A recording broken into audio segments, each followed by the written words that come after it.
ఎప్పుడు పిలిస్తే అప్పుడు నోటి మీద పలికే ధారణాశక్తి వచ్చింది. ఆయన సొంత గ్రంథాలయం బహుశా తెలుగు సమాజంలో వ్యక్తిగత గ్రంథాలయాలలో అతిపెద్ద వాటిలో ఒకటి కావచ్చు.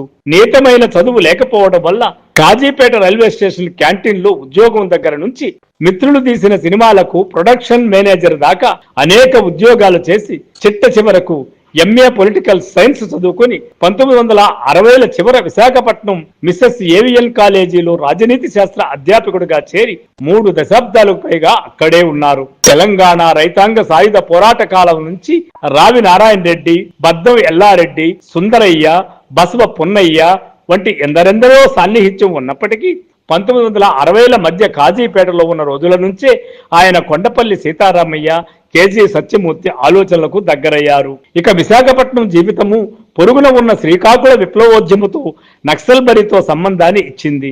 శ్రీశ్రీ 60వ పుట్టినరోజు సందర్భంగా రచయితలారా మీరు ఎటువైపు అని విశాఖ విద్యార్థులు విసిరిన సవాలులో ఆ సవాలుకు ప్రతిస్పందనగా జరిగిన పరిణామాలలో శ్రీశ్రీని విప్లవ రచయితల సంఘం వైపు తీసుకురావడంలో చలసాని ప్రసాద్ పాత్ర ఇంకా పూర్తిగా చరిత్రకు ఎక్కవలసే ఉంది. విరసం స్థాపనలో ఆయనది కీలకమైన పాత్ర.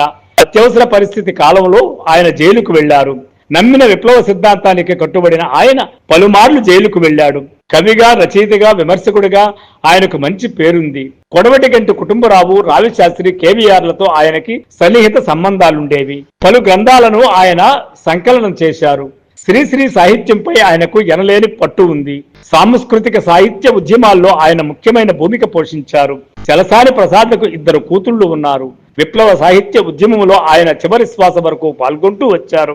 కమ్యూనిస్టు కుటుంబంలో జన్మించిన ఆయన చివరి వరకు కమ్యూనిస్టుగానే కొనసాగారు. కమ్యూనిస్టు ఉద్యమంలో కీలక పాత్ర వహించిన చలసాని ప్రసాద్ నమ్మిన సిద్ధాంతాల కోసం చాలా మందితో విభేదించాడు. కొంతకాలంగా ఆయన అనారోగ్యంతో ఉన్నాడు.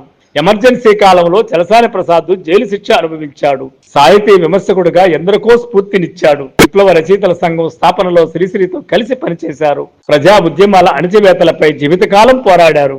ఎన్నోసార్లు జైలు జీవితం గడిపారు.